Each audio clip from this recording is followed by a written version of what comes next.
La fin du monde! L'effondrement civilisationnel! Mad Max, Fallout l'avait prédit! Est-ce que la civilisation de la société humaine va donc d'elle s'effondrer sur elle-même pour ensuite provoquer un univers où régnera la loi du plus fort et du talion? Je sais pas. En tout cas, moi, ça m'a l'air assez peu probable, mais un tas de gens y croient. Et on va parler un peu de ça aujourd'hui à travers une vidéo des ethnochroniques, tout le monde, qui a l'air de vouloir nous parler de ça. Si vous regardez cette vidéo, c'est probablement que la question de l'effondrement vous inquiète. Et franchement, Merci pour le sub. comment vous donner tort? Ouais, du coup, moi, bof. Je vois, quand je pense au futur, j'ai pas ces images-là, j'ai le glorieux socialisme. Mais avant de se demander si la fin du monde arrive, peut-être on peut commencer par se poser une question plus simple et à la fois beaucoup plus compliquée. C'est quoi l'effondrement? Quand on entend ce mot, on pense tout de suite à l'apocalypse, la pénurie, le chaos, la violence généralisée, l'effondrement des États, le chacun pour soi, les bunkers, la fin de la civilisation, enfin bref. D'ailleurs, au passage, si vous le saviez pas, j'y pense parce qu'on parle d'effondrement, moi je trouve que le film qui a une des visions les moins caricaturales gaze de ce que pourrait être un effondrement, c'est Mad Max 1.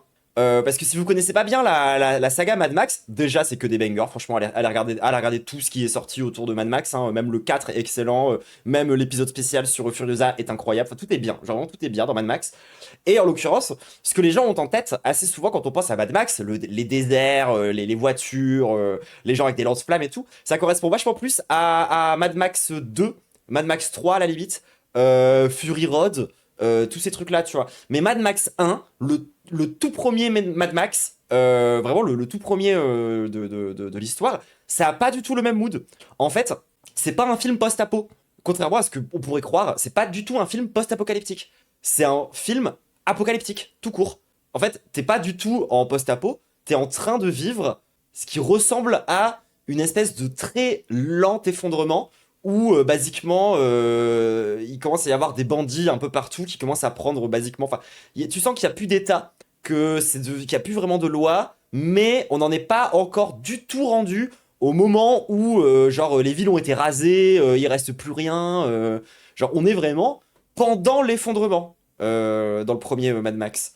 Et je trouve ça hyper intéressant. Genre c'est vraiment c'est assez rare en vrai de voir ce truc-là, surtout à cette époque-là. Et honnêtement, genre, je trouve que c'est hyper bien fait. Enfin, vraiment, le premier Mad Max, c'est vraiment un gros banger. Bref, le chaos. Et pourtant, factuellement, dans l'histoire, on en a déjà vu Je parle aussi de 77, le tout premier, vraiment, ouais, celui qui a été tourné en Australie tard à l'époque et tout. des effondrements. Les sociétés humaines ont totalement Et après, je crois qu'ils ont tous été tournés en Australie, si je dis pas de bêtises. cessé de fonctionner pour diverses raisons, et pour l'instant, ça n'a jamais été l'apocalypse. Mais ça a quand même été la fin d'un monde, et pas pour tout le monde pareil d'ailleurs. Peut-être même que notre monde s'est déjà effondré, mais qu'on ne le perçoit pas encore, ou pas vraiment. Dans cette nouvelle vidéo, Alors, moi je pense que le capitalisme est en crise, pas que le monde s'effondre. on ne va pas prédire l'avenir, on ne va pas faire de collapsologie, on ne va pas se donner d'illusions non plus. En revanche, on va définir concrètement ce que c'est qu'un effondrement. À l'aide de l'histoire, de l'archéologie et de l'anthropologie. Comment ça se produit, pourquoi on se trompe souvent lorsqu'on... Ah ouais, d'accord, si on parle d'effondrement dans le sens effondrement d'un empire, effectivement, on est en train de vivre aujourd'hui l'effondrement de l'empire américain. Oui, à la limite, pourquoi pas. Imagine l'effondrement. L'idée n'est pas du tout de minimiser la gravité des crises actuelles, ni de dire que tout ira bien. Au contraire, il s'agit de prendre l'effondrement au sérieux, comme un processus historique, social. Ça, c'est intéressant, parce que du coup, moi, souvent, la critique que je fais avec le concept d'effondrement, c'est que c'est hyper gaze. Genre, c'est vraiment un truc basé sur une espèce de croyance apocalyptique qui, en fait, concrètement, est complètement chrétienne. Enfin, vraiment, genre, c'est juste l'évolution moderne, athée, gaze, de ce qui est censé être l'apocalypse, hein, concrètement. Et souvent, c'est pas politique. C'est-à-dire qu'ils voient pas ça d'un point de vue politique. Pour eux, c'est plus une espèce de fatalité liée à, je sais pas moi, la nature humaine qui serait prédatrice parce que l'homme loue pour l'homme, etc. Blablabla, ce genre de conneries, quoi. Alors que bon. Écologique, inégalement vécu, pas abstrait et pas identique pour tout le monde. Et pour ce L'effondrement des variés pour les pays colonisés. Bah, pour moi, ce qui ressemble le plus aujourd'hui à ce qu'on pourrait qualifier d'effondrement, ce serait le génocide des natifs américains. Ça, ouais, tu vois. Genre, où à la fin, vraiment, il reste plus rien. Genre, ça s'est vraiment effondré. C'est même pas, il y a même pas un reste d'état derrière, quoi. Il reste plus rien, quoi. Genre, limite, on les met dans des réserves naturelles comme des animaux, quoi. Enfin, c'est très très grave. Il va falloir commencer par déconstruire. La peste noire, éventuellement, peut-être éventuellement vu comme un effondrement, mais comme toutes les structures ont survécu, pour moi, non. Tu vois, genre, il y a eu beaucoup de morts, je crois que c'est genre un tiers ou deux tiers de l'humanité en Europe qui est morte, enfin, c'est vraiment vénère, tu vois. Mais vu que toutes les institutions ont survécu, c'est pas un effondrement. Certains récits très populaires qu'on a tous en tête. Alors surtout, restez là.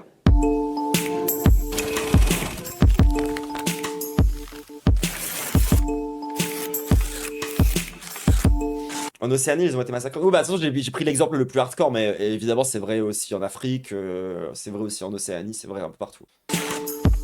En Asie aussi, beaucoup.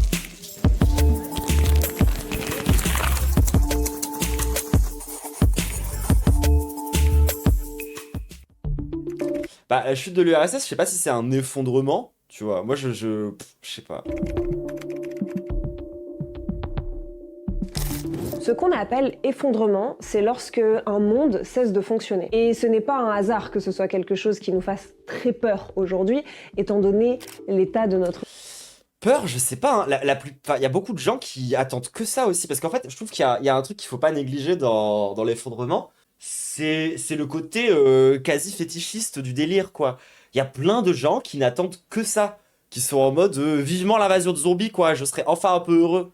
planète, de nos Il y a un manga qui parle un peu de ça, qui s'appelle Bucket List of the Dead au passage, mais c'est pas très sérieux. système politique ou de l'existence de la menace nucléaire. C'est un bonheur. Du coup, quand on parle d'effondrement, on imagine presque tous la même chose, donc pénurie alimentaire, chaos, violence généralisée, survivalisme en mode chacun pour soi, état ultra-autoritaire lorsqu'il y en a, élite planquée dans des bunkers, etc., etc. Autrement dit, des scénarios d'angoisse très présents dans nos récits populaires. Notre imaginaire de l'effondrement est Les survivalistes qui attendent que ça, mais pas que, en vrai, il y a plein de edgelords aussi qui attendent que ça, tu vois. spectaculaire, brutal, total. Et la théorie de l'effondrement nous explique qu'on va s'autodétruire, que notre civilisation risque de s'éteindre à cause de notre surexploitation des ressources. Et voilà, justement, pour moi, la vision qu'on a de l'effondrement vient beaucoup d'une vision très dépolitisée qu'on a de l'écologie. De gens qui partent du principe qu'en fait, c'est l'humanité qui est en train de s'autodétruire. Et que c'est ça le problème de l'écologie. Sauf que pas du tout. C'est pas l'humanité qui est en train de s'autodétruire. Genre, désolé, mais toutes ces industries, toutes les industries qui détruisent la Terre, que ce soit l'industrie agricole, l'industrie du transport, l'industrie minière, l'industrie pétrolière, c'est pas l'humanité. Il y a une certaine classe sociale qui possède tous ces trucs-là et qui prennent la décision volontaire, qu'ils pensent rationnelle, de détruire la planète. C'est pas l'humanité s'autodétruit. À la limite, on a une classe sociale d'individus qui sont en train d'essayer de détruire la planète. Ça, pourquoi pas? Pour leur propre intérêt, à la limite, j'entends, tu vois. Mais c'est pas l'humanité. Et tout ce que ça entraîne, donc à savoir la destruction des écosystèmes, la disparition des espèces, Ouais, ça, les gens qui sont en mode We are the virus. Bah, à la limite, non, le capitalisme, si tu veux, tu vois. Mais l'humain, c'est un animal. Enfin, déjà de base, les gens qui sont trop à fond à cheval sur le nature culture. Enfin, niquez-vous, hein, genre, ça fait quand même un moment qu'on est censé avoir dépassé cette catégorisation-là quand on réfléchit les choses un petit peu sérieusement. Et puis pareil, sur ce truc de We are the virus. The virus. Vous savez qui d'autre avait une vision de la société comme étant un genre d'organisme qui était infecté par un virus dont il fallait se débarrasser, qui avait cette vision-là très très biologisante. Oui, les nazis, encore les nazis. Bien sûr, les nazis. Oui, les nazis. Après, les nazis, ils ont poussé le délire un peu plus loin et ils ont pas non plus exactement cette vision-là. C'est-à-dire que pour eux, c'est pas la planète qui serait malade et les humains qui seraient le virus. C'est une vision qui est un peu plus... enfin, comment dire, qui précède un peu ce truc-là. Où pour eux, tu vois, genre, c'est la société allemande, l'organisme, et le virus, c'est les juifs. Les juifs, mais pas que. C'est aussi les inactifs, les malades, les tziganes, les homosexuels, tout ce qui est déviant, en fait, en règle générale. Salut Archie. C'est à moi de faire un shout-out à Archie. Enfin, ils avaient vraiment une vision ouais, très organique de cette histoire-là, pour le coup. Mais le truc, c'est qu'avec les nazis, en fait, ça se rattache aussi à une certaine vision qu'ils ont de l'écologie, de la nature, et notamment tout le délire qu'ils ont autour de la forêt. Je sais pas si vous le savez, mais la forêt, c'est très important pour les nazis. Et il y a vraiment cette notion de... En gros, nous qui sommes la race supérieure, nous sommes le produit d'un environnement qui est l'environnement parfait, en gros, pour développer une race supérieure. C'est-à-dire qu'en gros, pour eux, l'idée que la société allemande serait le produit de l'environnement de la forêt allemande, c'est logique, tu vois. Et c'est là où on peut recommencer à faire des ponts entre cette vision-là et la vision un peu nazie. Parce que du coup, ce que vont te dire les nazis, c'est que, bah, trop bizarre qu'il y ait des juifs dans leur forêt, ils ont rien à faire là. C'est une espèce de... C'est une espèce invasive, tu vois ce que je veux dire? Et tu commences à pouvoir faire les ponts. Destruction de notre équilibre et de notre Merde, j'aime les forêts. Non, attends, moi j'adore les forêts, hein, c'est pas la question. environnement, etc. Mais t'es pas obligé d'avoir une vision éco-fasciste de la forêt, tu vois ce que je veux dire?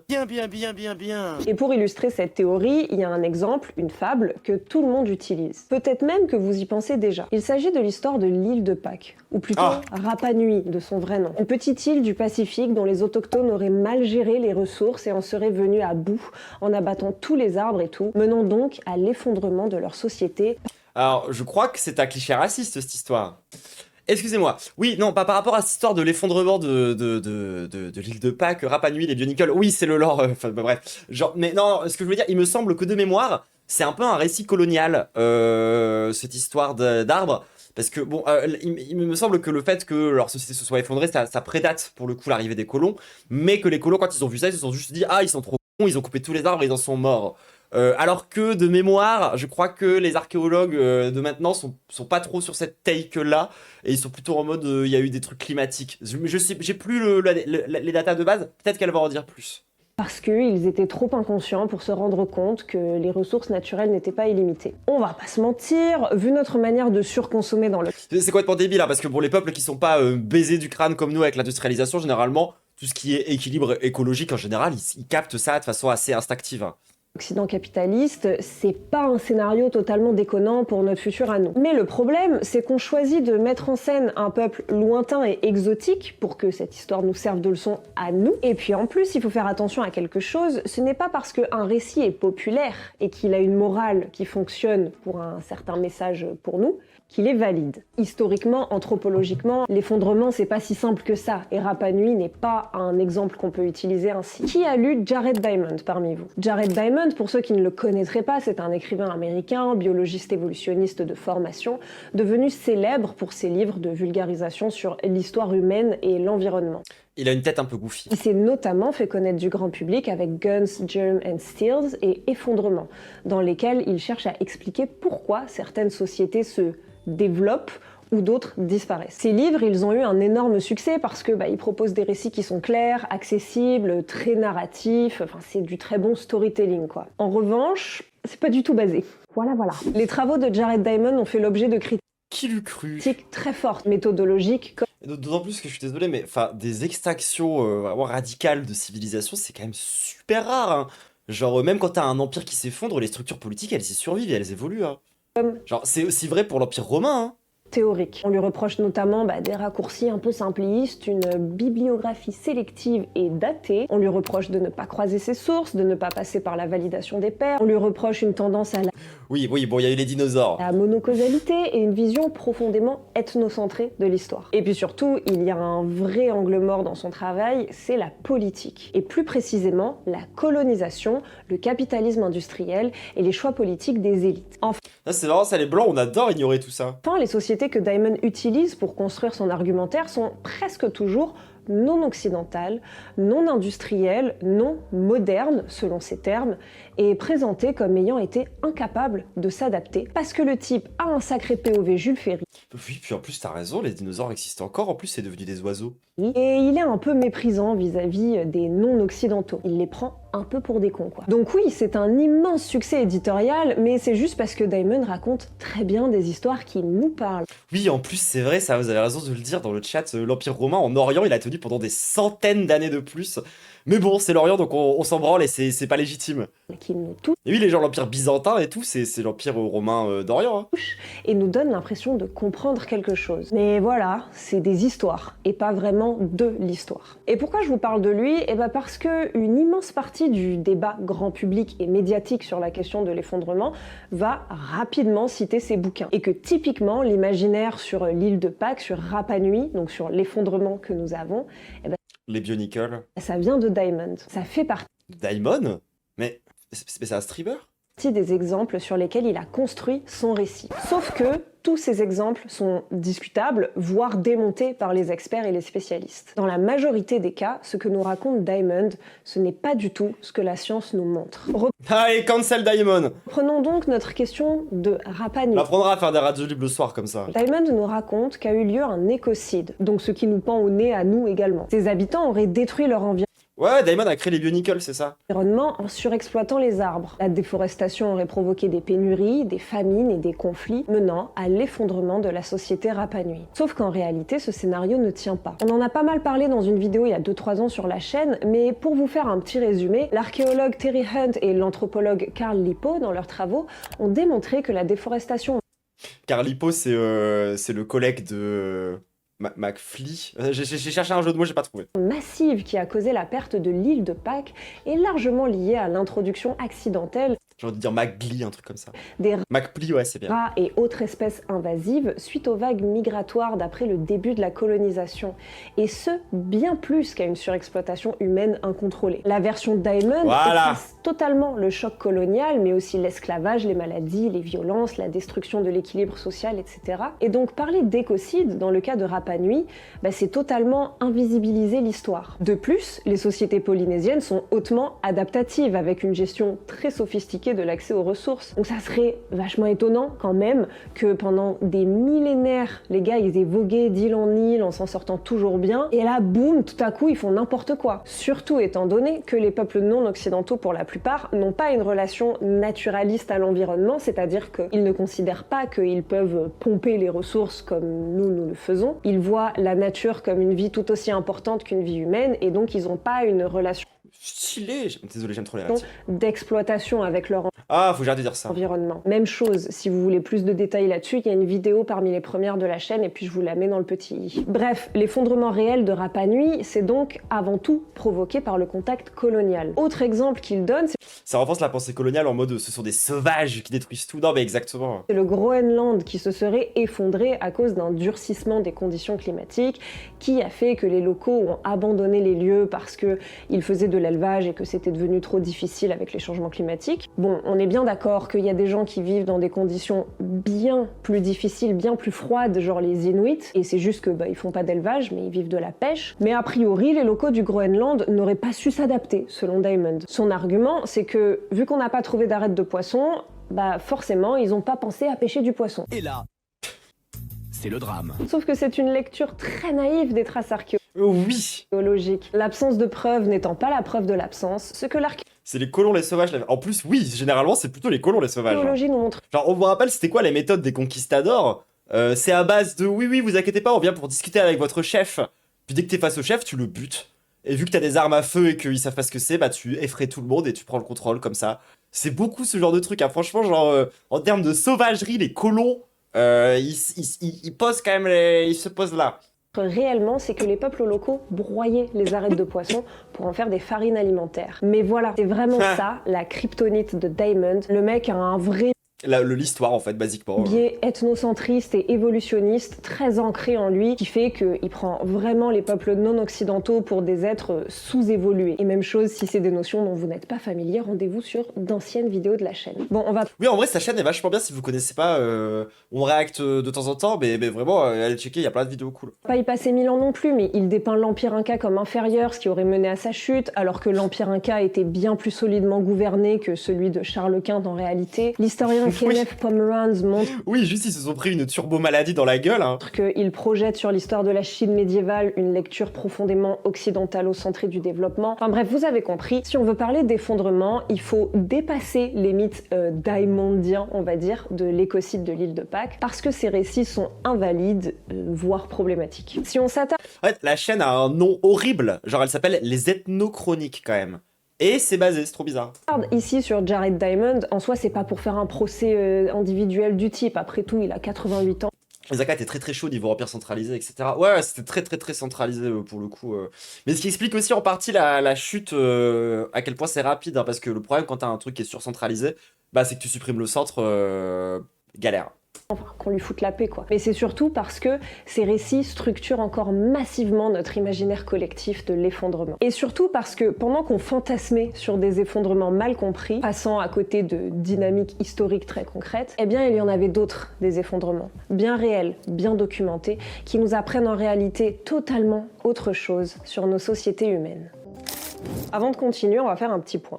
Donc c'est intéressant, elle a d'abord déglagué tous les exemples traditionnels classiques des récits d'effondrement pour en proposer des vrais. L'effondrement, ce n'est pas grave. Et là, je sais pas de quoi elle parle du coup. Ce qu'il faut comprendre, c'est que ce que nous appelons effondrement, c'est un processus historique, social et politique, mal compris parce qu'on le pense comme une apocalypse uniforme, alors qu'il est en réalité situé, inégal et vécu de manière très différente. La étude d'anthropologie, d'ethnologie, d'anthropologie, il me semble bien, ouais, mais d'habitude tu deviens Loki Colo quand tu fais ça et ça a pas trop l'air d'être le cas. En fonction des groupes sociaux et leur organisation. Donc, plutôt que d'aller chercher des effondrements chez des peuples exotiques ou lointains, on peut commencer par regarder notre histoire. Pas pour y chercher des leçons de morale, ni pour faire des comparaisons un petit peu simplistes avec le présent, mais pour voir comment ça s'est passé concrètement quand des sociétés humaines ont cessé de fonctionner. Parce que des exemples de sociétés autrefois puissantes et sophistiquées qui se sont effondrées, on en a plein. Et quand on fait ça, on se rend compte d'une chose un petit peu dérangeante, c'est que les effondrements ne sont ni exceptionnels, ni mystérieux, qu'ils ne sont pas des accidents, mais bien les produits d'un système assez précis. L'anthropologue américain Joseph Tainter est spécialiste de l'étude des sociétés Bah, ça dépend comment tu définis effondrement. Quand moi j'ai l'impression que c'est quand même un truc assez rare. complexes. Il est surtout connu Genre oui, il y a des empires qui se sont effondrés, des royaumes et tout, etc. Mais les sociétés et les modes d'organisation ont toujours plus ou moins survécu, quoi.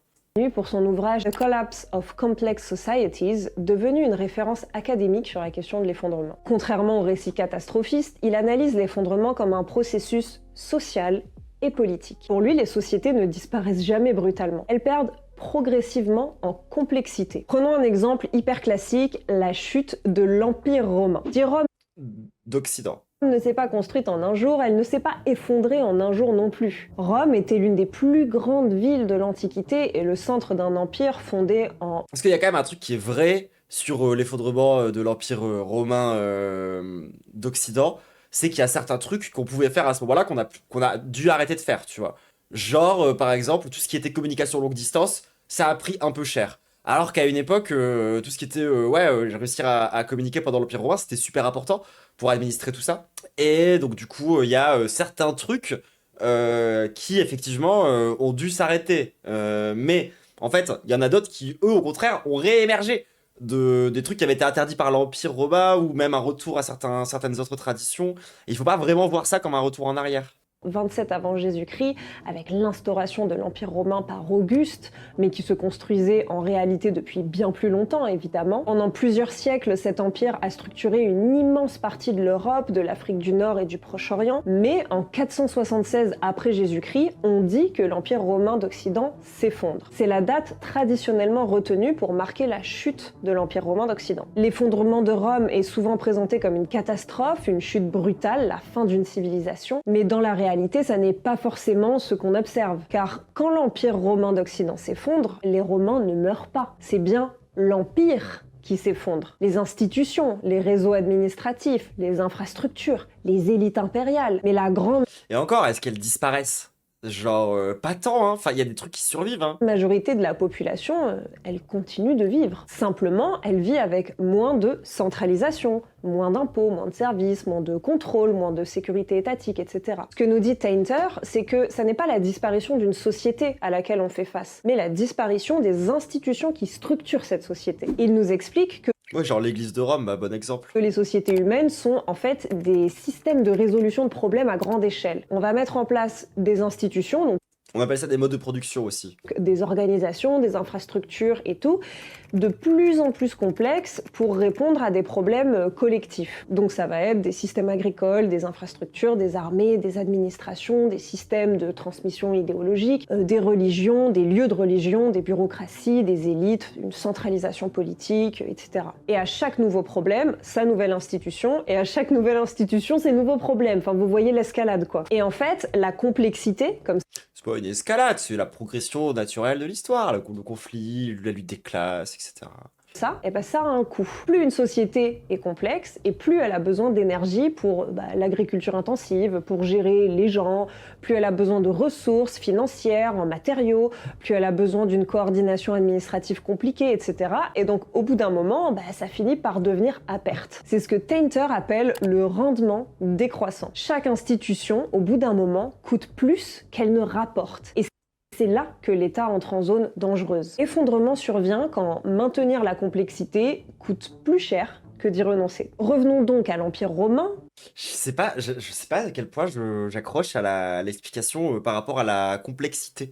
Dans le sens où, pour moi, ce qui fait s'effondrer souvent les empires, que ce soit avant le capitalisme ou pendant le capitalisme, ça reste l'exploitation. Hein.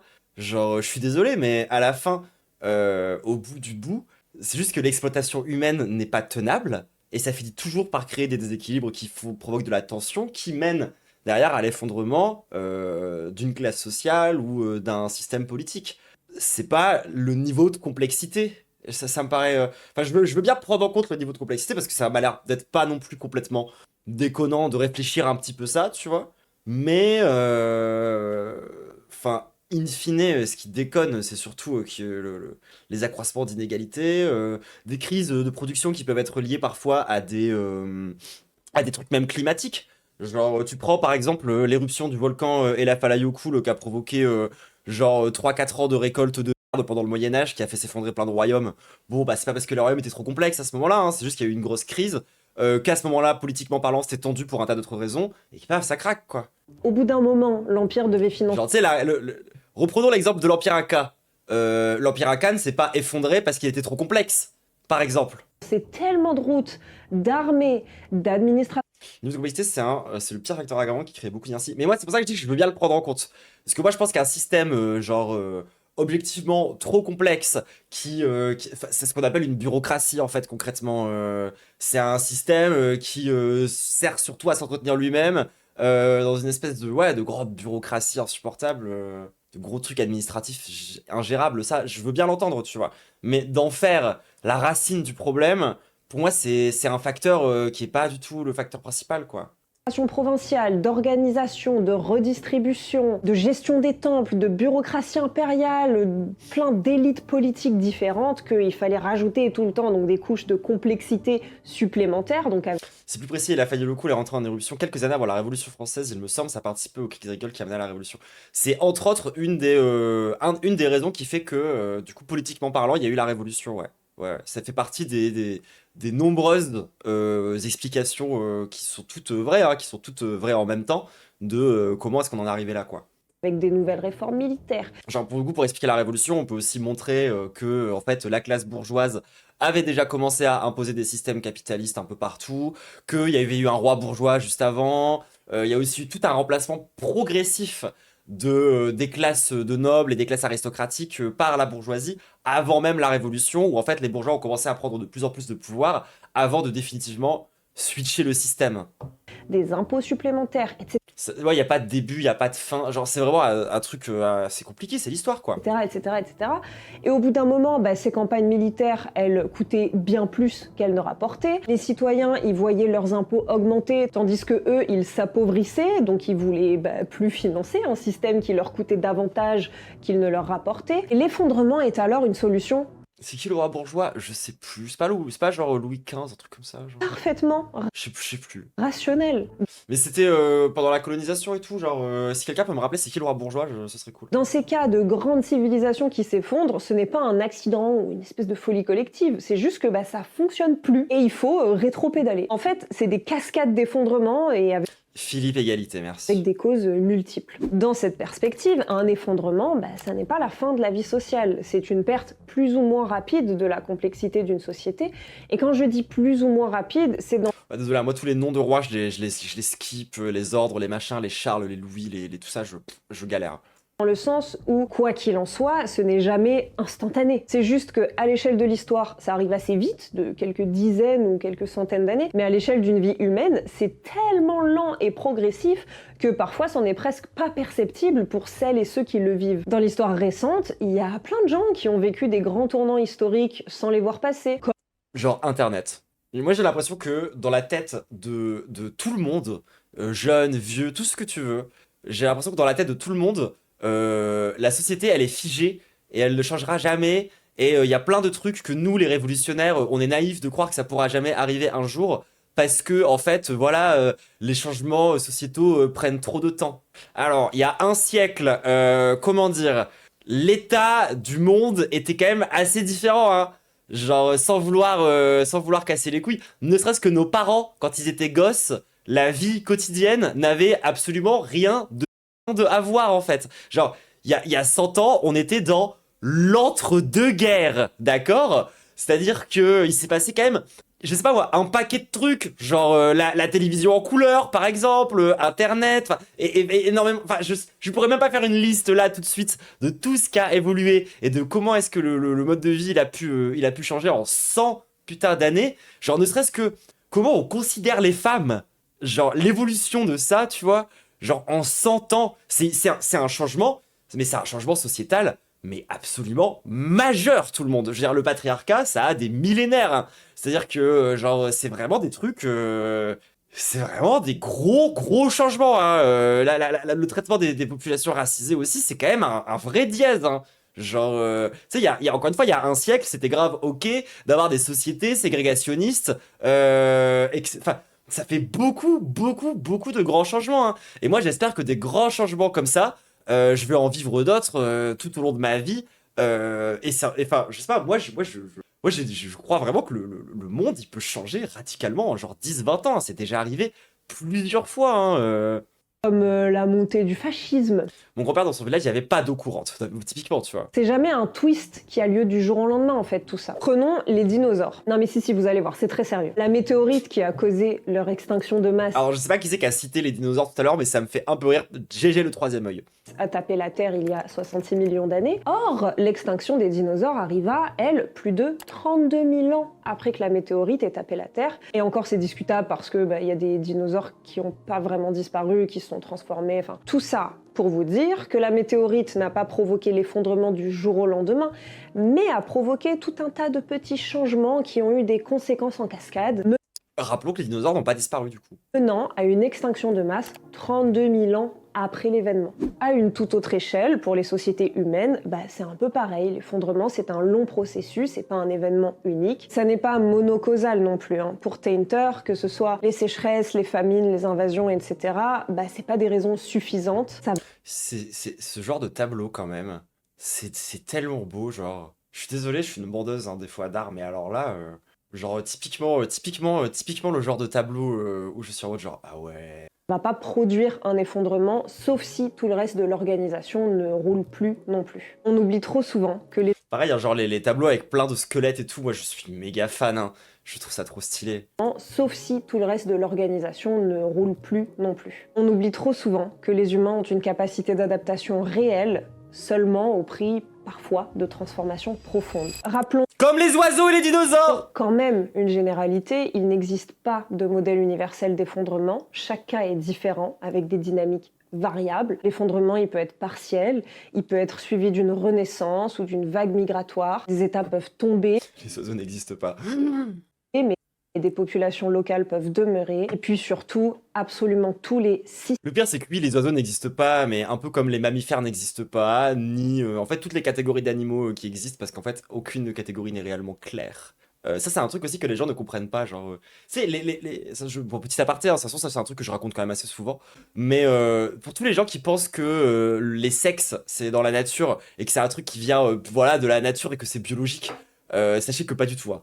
Genre, enfin, un biologiste un peu sérieux ne vous dira pas, oui, le c'est parfaitement défini. Parce que, bah, non. Tout simplement, c'est pas le cas. Genre, à l'échelle de la nature, c'est vraiment pas le cas. Et genre, c'est tellement pas le cas qu'en fait, se poser la question du... C'est même un peu trop lointain.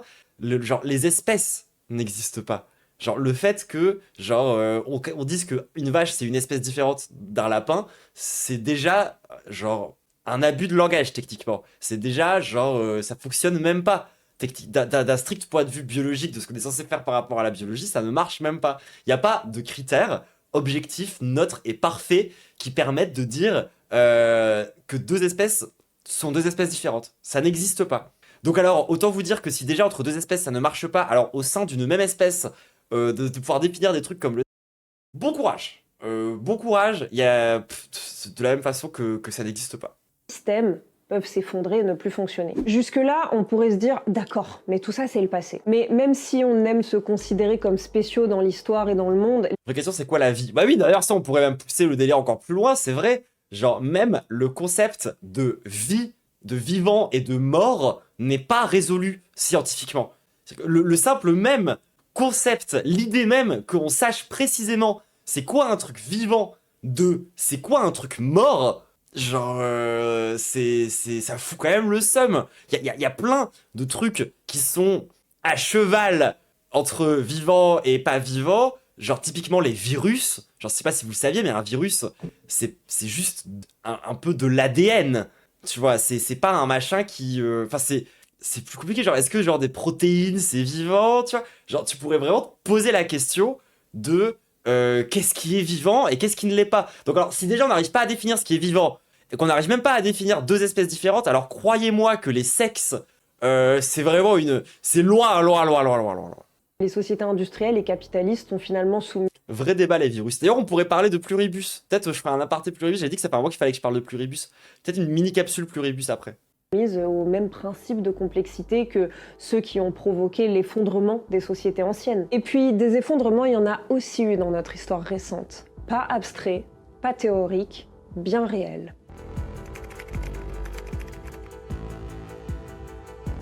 Genre, autre truc qui est mi-cheval, vivant, mort, on sait pas quoi. Il y a aussi toutes les bestioles là qui sont cheloues, genre les espèces de blobs.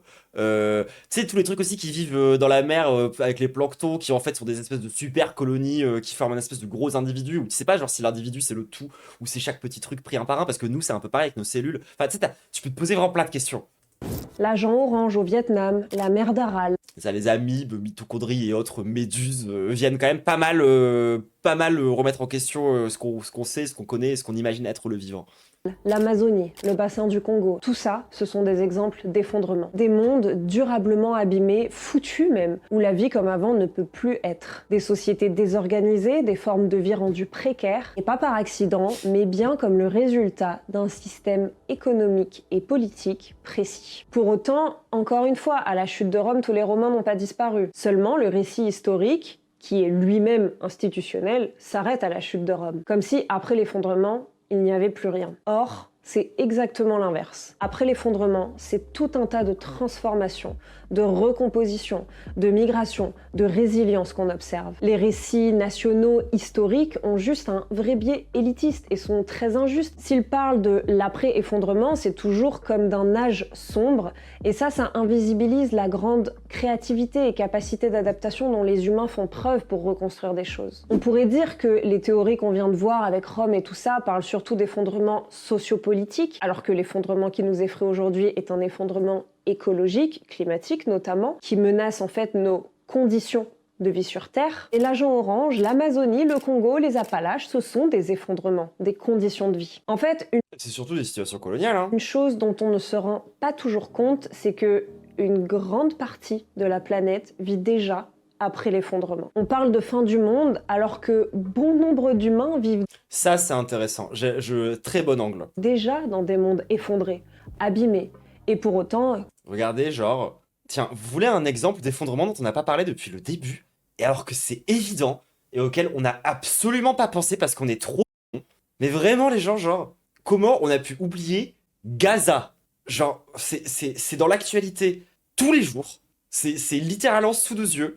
Genre, la destruction systématique enfin, genre, genre, enfin, comment on n'y a pas pensé, genre? Continue de vivre et de s'organiser. On se projette dans le futur quand on Genre, littéralement, tous les bâtiments qui ont été détruits, bombardés, la civilisation, enfin, toute la culture, enfin, bref. parle d'effondrement comme quelque chose qui va arriver, mais pour peut-être la majorité des habitants de cette planète, l'après-effondrement, c'est déjà leur condition de vie actuelle. Anna Tsing est une anthropologue américaine connue pour ses travaux sur le Ça, c'est ce que je passe mon temps à dire. Tu sais, lorsque je disais au début, de toute façon, un peu vite, que les gens qui voient l'effondrement se rendent pas compte de la dimension raciste, parce qu'en fait, nous, les Blancs, a priori, dans les pays non colonisés, ça va mieux, et ça ira mieux, ne serait-ce que déjà parce que, climat tempéré, ce qui facilite les choses, et au-delà de ça, la colonisation, en fait, le simple fait qu'on soit au cœur d'un empire, capitaliste, fait que, de base, on prendra moins cher si jamais il y a ce genre de truc qui se déclenche, en fait, hein, tout simplement. Et d'ailleurs, toutes les situations qu'on a présentées, qui sont du coup des situations qui sont déjà aujourd'hui des situations d'effondrement, c'est des situations post-coloniales.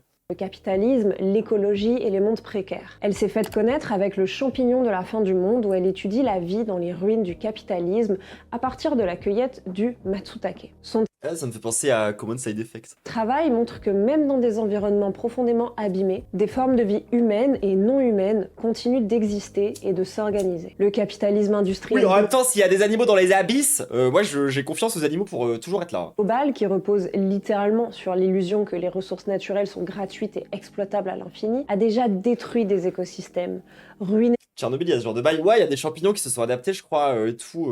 C'est stylé un peu. Mais le truc le plus badant autour de Tchernobyl, je sais pas si vous savez ça, mais alors, c'est pas tout à fait basé, hein, mais c'est quand même un peu intéressant et je trouve que c'est un peu poétique. Genre, en fait, tout autour de Tchernobyl, la forêt s'est figée. Le temps s'est arrêté. Parce que, en fait, t'as plein des organismes qui sont généralement chargés de faire l'espèce de recyclage. Permanent de la vie, de la flore, des déchets, etc., machin, sont morts. Donc en fait, il y a plein de trucs qui juste ont arrêté de pourrir ou qui genre, enfin, et il y a vraiment des plates scientifiques qui observent. C'est pas partout. C'est comme je vous disais, il y a des champignons qui ont réussi à repousser derrière. Il y a eu plein d'autres trucs qui se sont passés. Mais genre, il y a quand même la forêt qui s'est figée, quoi. Et je sais pas, moi je trouve que si on s'éloigne un petit peu de discours politiques, matérialistes, etc., et qu'on est un peu plus poétique, genre, je trouve que l'image de même la nature qui s'arrête de fonctionner après l'incident de Tchernobyl, je trouve que je trouve ça assez deep. Voilà, genre, j'ai même pas de. Tu sais, c'est ce moment où il n'y a pas besoin de mettre de mots sur tellement la métaphore est parfaite. des formes de vie, laisser derrière lui des paysages dégradés et des ressources anéanties. Les ruines du capitalisme, c'est des forêts surexploitées, des sols contaminés, des Oui, mais l'URSS, c'est aussi un bilan avec. Et ils ont tué plein de soldats nazis, hein, donc c'est très grave. territoires dévastés, des populations traitées comme si elles étaient jetables. Et pour autant, la vie ne s'est pas arrêtée. Humains et non Parce que oui, voilà. Hein, moi, j'en ai marre qu'on vienne me casser les couilles avec le bilan de l'URSS, alors que je suis même pas communiste. Alors que le bilan du capitalisme, c'est ça. Genre, c'est la sécheresse dans la mer d'Aral, c'est les bras coupés au Congo, c'est les massacres, c'est les génocides, c'est aujourd'hui Gaza. Enfin, tu sais, genre, c'est quand même autre chose en termes de bilan, hein. humains vivent déjà dans ces ruines des formes de vie précaires, instables, mais néanmoins viables, en tout cas en dehors des logiques habituelles de notre monde. Personne ne dit que c'est souhaitable, hein. Simplement c'est quelque chose qui existe. C'est ça qui se passe dans le concret. Penser le retour à l'équilibre, c'est peut-être pas ce qui est le plus utile finalement. Le monde est déjà irréversiblement transformé, abîmé définitivement, et ne sera plus jamais comme avant. Mais l'irréversible, ça n'est pas le Ça, moi, j'en parle souvent aussi de genre parce que tu sais que là, on a parlé de plein de situations coloniales et c'est vrai. Mais moi, il y a un exemple dont j'ai même parlé sur ce stream il y a pas si longtemps que ça. Si on parle de régions du monde qui sont des cicatrices à ciel ouvert, moi j'ai grandi dans le Nord-Pas-de-Calais et pas dans les grandes villes du Nord-Pas-de-Calais. J'ai grandi dans la campagne du Nord-Pas-de-Calais. Donc niveau des corons, tous les trucs à base de enfin, les anciennes zones minières, industrielles, toute l'industrie du textile aussi qui était là. Et aussi le bilan des deux guerres mondiales. Parce que bon, pour le coup, le Nord-Pas-de-Calais, ça a quand même pris très cher en termes de tout ça. Tout ce que je viens de dire, concrètement, ça a pris extrêmement cher. Genre, on a flingué tout le sol pour récupérer du charbon. Ensuite, on a flingué toute la surface parce qu'on avait flingué le sol, et aussi pour mettre en place des trucs industriels. Ensuite, on a reflingué les endroits où il n'y avait pas d'industrie en bombardant massivement et en faisant la guerre et en foutant du plomb et des obus dans le sol pendant encore des littérales millénaires, pour ensuite avoir toutes les politiques néolibérales complètement gaze, post-néolibéralisme, avec les zones industrielles absolument dégueulasses, les vieux babous, les vieilles boutiques dans des grands entrepôts immondes, avec des espèces de gigantesques surfaces commerciales dégueulasses. Je veux dire, aujourd'hui, il reste rien du Nord-Pas-de-Calais. Genre, combien de gens sont au courant qu'à la base, le Nord-Pas-de-Calais, c'est des marécages? Genre, moi, je viens du coin où c'est que des noms en un. Genre, j'ai grandi à Bova, c'est le village qui est à côté de Meurchin, de Prova, de Annelin, de tous les noms en un, comme ça, tous ces trucs-là. En fait, à la base de la base, un nom de ville qui finit en un dans le Nord-Pas-de-Calais, c'est une ville construite sur un marécage. Parce que à la base, il y avait que ça. Et aujourd'hui, il en reste quelques-uns. Genre, moi, j'ai beaucoup traîné dans les marécages parce que je suis une grosse fan de grenouilles et d'amphibiens et de trucs du genre, de mollusques aussi beaucoup. J'adore ça, genre. Et en fait, aujourd'hui, tout est asséché, quoi. C'est-à-dire que ça avait déjà pris très très cher. C'est-à-dire qu'aujourd'hui, les marécages sont quasiment tous autour d'anciennes structures industrielles laissées en plan. C'est les endroits où c'est revenu, tu vois. Et, euh, et ouais, enfin, c'est en train de s'assécher. C'est-à-dire que maintenant que le climat est en train de changer, le peu de reste qu'on avait de marécages est en train de s'assécher. Genre, et tu sais, mais Paris, c'est connu que Paris c'était un peu des marécages avant en vrai. Genre, c'est un fait qui est un peu connu. Le Nord, on s'imagine que c'est des grandes zones industrielles, donc sûrement un peu genre, je sais pas, c'est juste un plat pays, tu vois, un peu comme les Pays-Bas ou je ne sais quoi. Non, c'est vraiment marécageux, genre. C'est vraiment big marécage, quoi. Allez.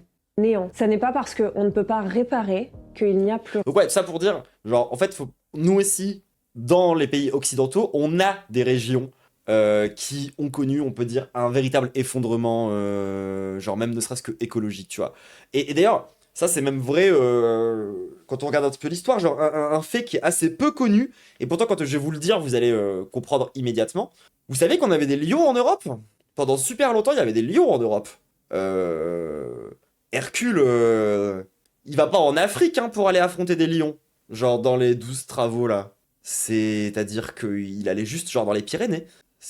On avait des ours aussi, ouais, ouais, tout à fait, des loups. Bah, les loups à la limite on s'en rend plus compte parce qu'il y en avait encore beaucoup pendant le Moyen Âge et tout. Mais ouais, il y avait des lions, on avait des lions. Genre, il y avait des lions en Europe. Des gros gros chats. J'ai hâte de faire des bruits d'animaux moi. Mais bref, des gros chats qui ont été tués parce que, bah en fait c'est stylé d'aller tuer un lion. Premier degré, genre c'est une des grandes raisons, il n'y a pas que ça, mais c'est une des raisons majoritaires pour laquelle il n'y a plus de lions en Europe, c'est que bah en fait c'est stylé d'aller tuer un lion. Voilà, fin de la vanne. Tout simplement. Mais ah oui, tiens d'ailleurs, Onibaku n'est pas sub à la chaîne. D'ailleurs, c'est un modo pour faire un shout-out à Onibaku si ça n'a pas déjà été fait. Je suis très très chaude. Onibaku qui sera en live avec nous d'ailleurs jeudi soir, je pense. A priori, voilà. Comme ça, vous êtes au courant. On va faire un react à Bruce de la chaîne YouTube. N'oubliez pas. Rien. Et attention, comme le rappelle Jason Moore, ce n'est pas l'humanité en général qui est responsable de cette situation, mais un système historique bien précis, le capitalisme et son idéologie de l'accumulation sans fin. L'effondrement n'est Oui, basé. donc ni abstrait, ni universel. Il est situé, il est profondément inégal. C'est marrant que personne, tu sais, dans tous les gens qui pensent l'effondrement, ne font le lien entre le concept d'effondrement comme ils le voient et le concept d'accumulation capitaliste. Ils font pas le lien. Genre, alors que ça me semble genre, pas si compliqué que ça d'expliquer le pont que tu peux faire entre ces deux notions, quoi. Genre, effectivement, s'il y a des gens qui s'accaparent toutes les richesses, ça s'effondre. Logique.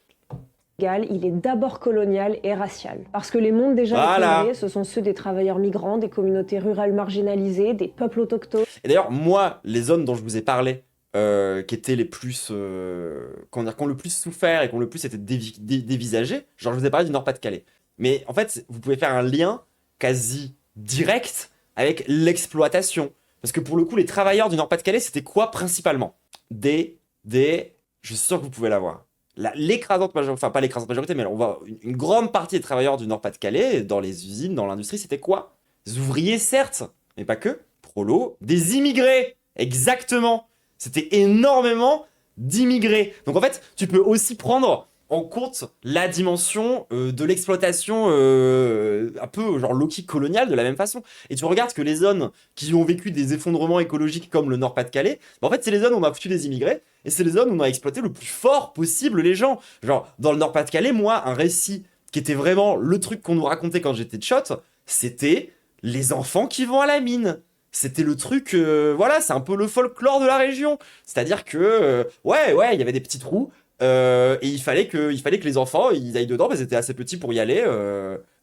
Et ça, c'est de l'exploitation quand même bien vénère, hein. Genre là, on est quasiment sur des ouvriers qui sont dans des situations d'exploitation qui sont pas si éloignées que ça que certaines situations coloniales, en fait, en vérité.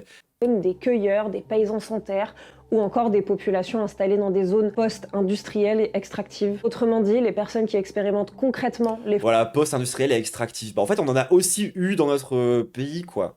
l'effondrement. Avant d'évidemment tout déporter, tout délocaliser. Ne sont pas celles qui ont le plus bénéficié du système, mais celles qui en ont historiquement payé le prix. Et si on voit l'effondrement uniquement comme une apocalypse Oui, ouais, bah, tout ce qui est immigration maghrébine aussi, hein, dans les mines.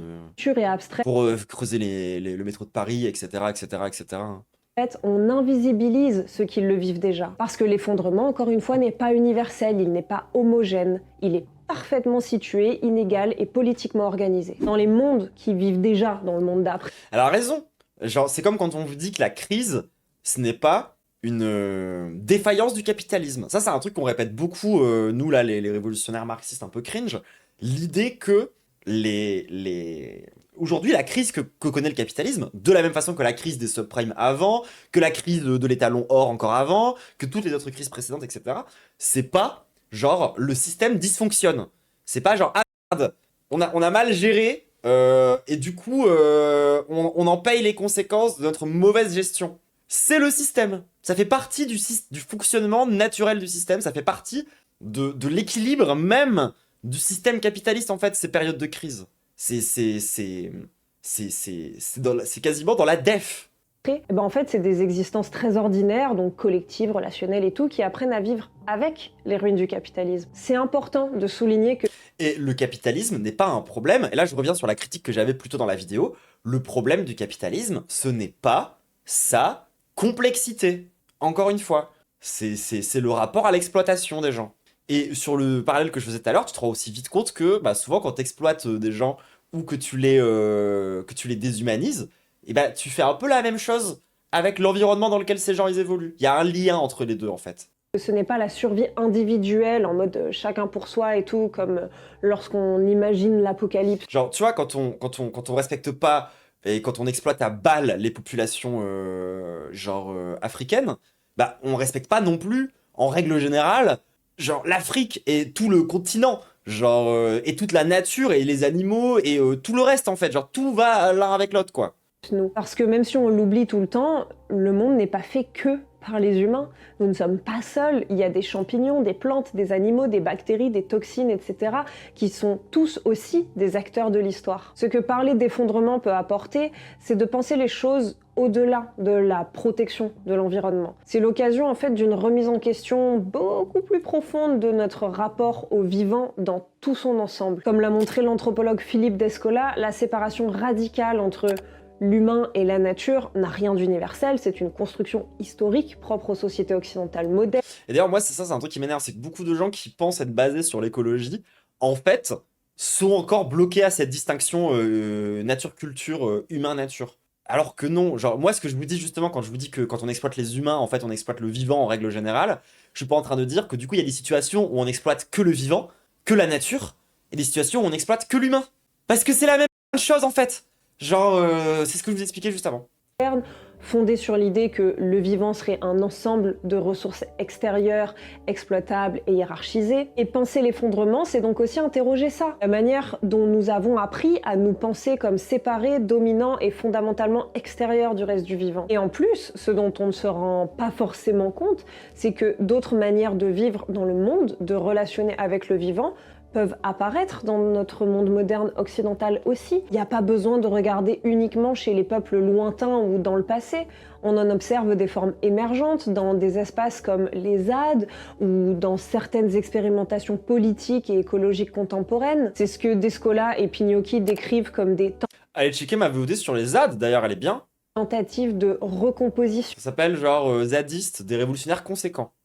de nos relations au vivant. Concrètement, ça passe par des choix très matériels, hein. C'est juste renoncer à certains aménagements parce qu'ils détruisent durablement les sols, adapter les usages agricoles à la capacité réelle des terres, ou organiser des formes de vie collective qui tiennent compte des écosystèmes locaux plutôt que de chercher à les transformer de force. Enfin, sans être idéalisées ni généralisables telles quelles, toutes ces expériences, en fait, elles montrent juste que d'autres mondes sont possibles, non pas comme des espèces d'utopies futures, mais comme des pratiques concrètes, un peu fragiles et tout, mais déjà en cours. Autrement dit, face à l'effondrement, la question n'est peut-être pas seulement celle de ce qui disparaît, mais aussi peut-être de ce qui est en train d'apparaître.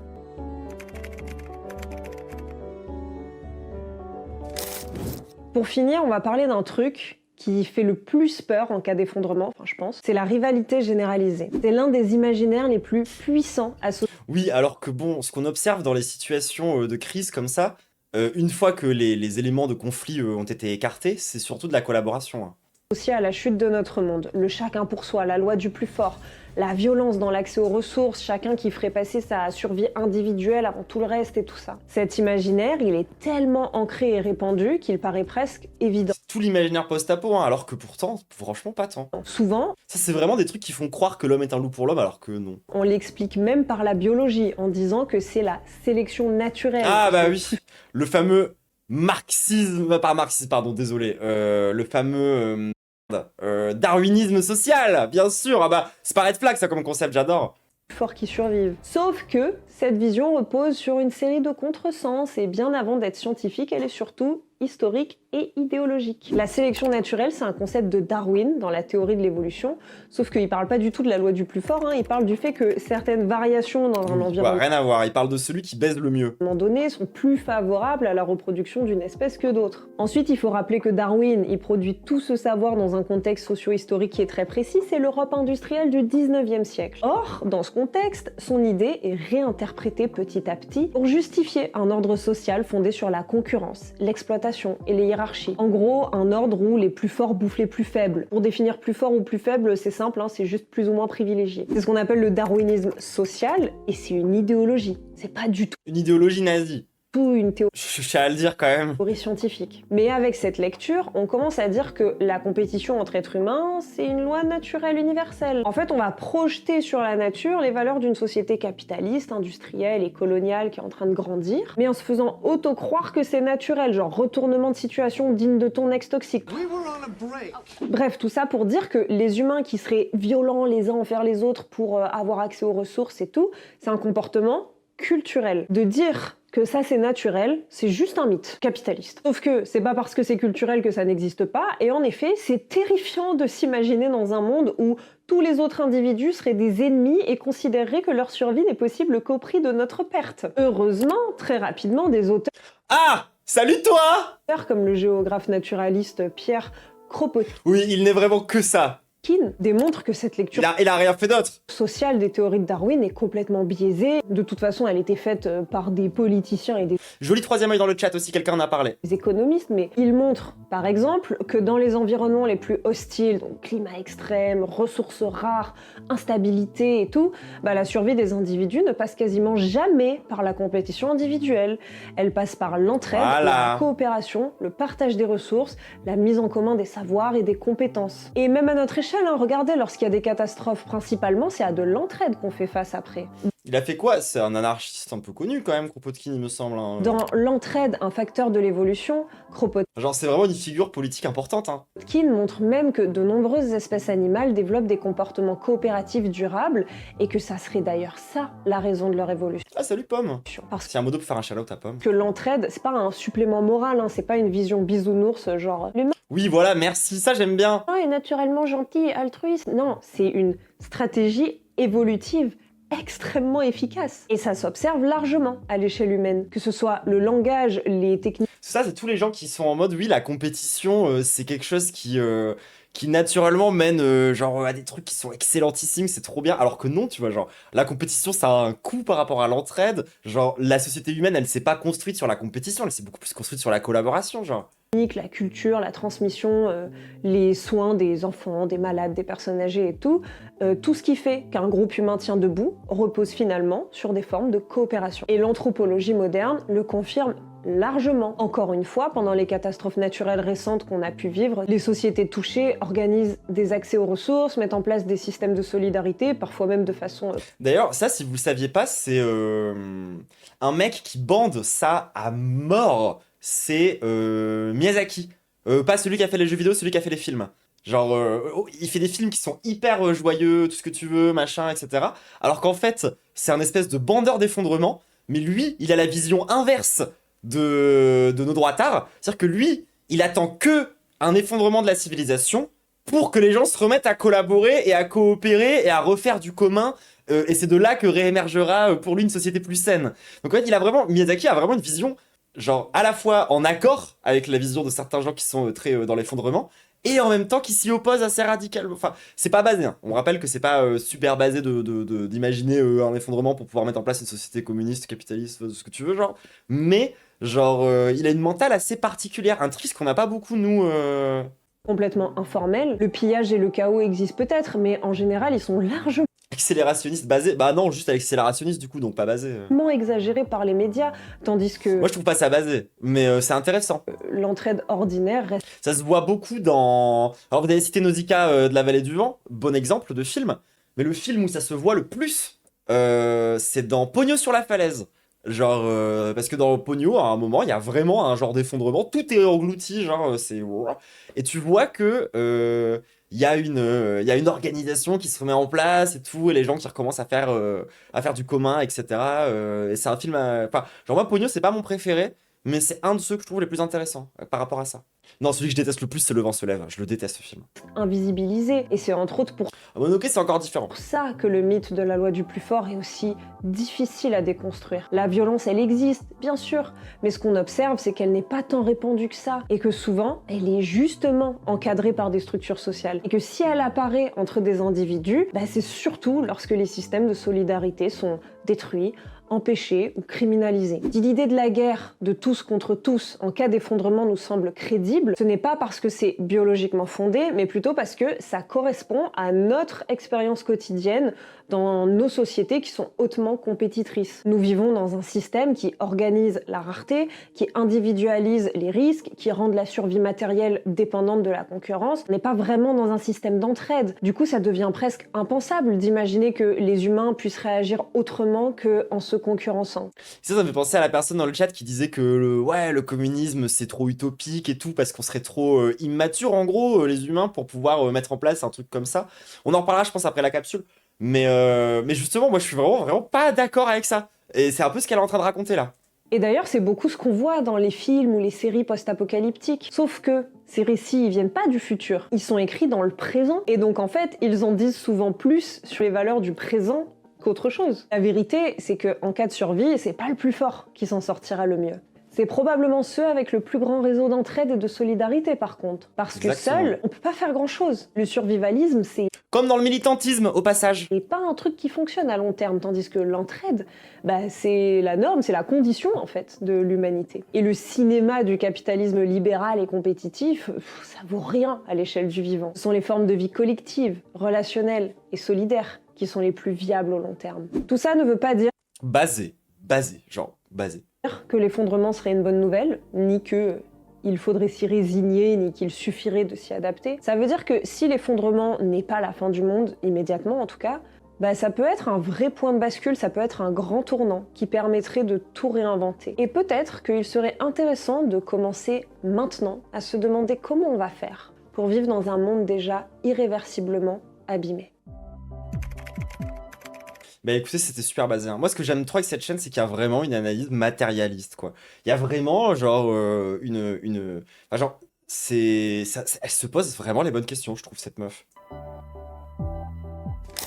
L'effondrement, ce n'est pas ce moment spectaculaire où tout disparaît d'un coup. C'est le moment où un monde cesse de fonctionner et où d'autres commencent, difficilement, à émerger. Ce n'est pas un événement unique, spectaculaire, identique pour tous. C'est une série de ruptures profondes, souvent violentes, qui touchent d'abord certaines populations avant d'autres. Une partie de l'humanité vit déjà C'est quoi la chaîne? Alors le nom est très red flag, c'est les ethnochroniques. après l'effondrement. Pas dans des films catastrophes, mais dans des mondes abîmés, précaires, injustes et pourtant bien réels et vivants. Si l'effondrement est la fin de quelque chose, c'est surtout la fin de l'illusion dans laquelle on croyait que ce monde-ci serait éternel. Et penser l'effondrement, ce n'est pas céder à la panique, mais c'est accepter que notre monde ne fonctionne plus comme avant et qu'il ne refonctionnera plus jamais comme avant. Donc Hein les réacs? si l'effondrement nous fait si peur, c'est peut-être parce qu'il nous oblige surtout à regarder ce que nous refusons de voir. La vraie question à poser, ce n'est donc pas « est-ce que ça va s'effondrer ou quand ?», mais c'est plutôt de réfléchir à qu'est-ce qu'on accepte de laisser tomber, qu'est-ce qu'on choisit de faire tenir,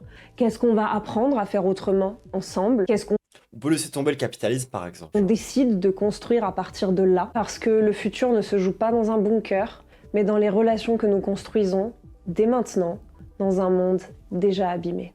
Et bah c'était super, c'était vraiment très très bien. Genre en fait je trouve que c'est aussi hyper important d'un point de vue écolo de montrer qu'on n'est pas une lutte qui sert à faire de la conservation.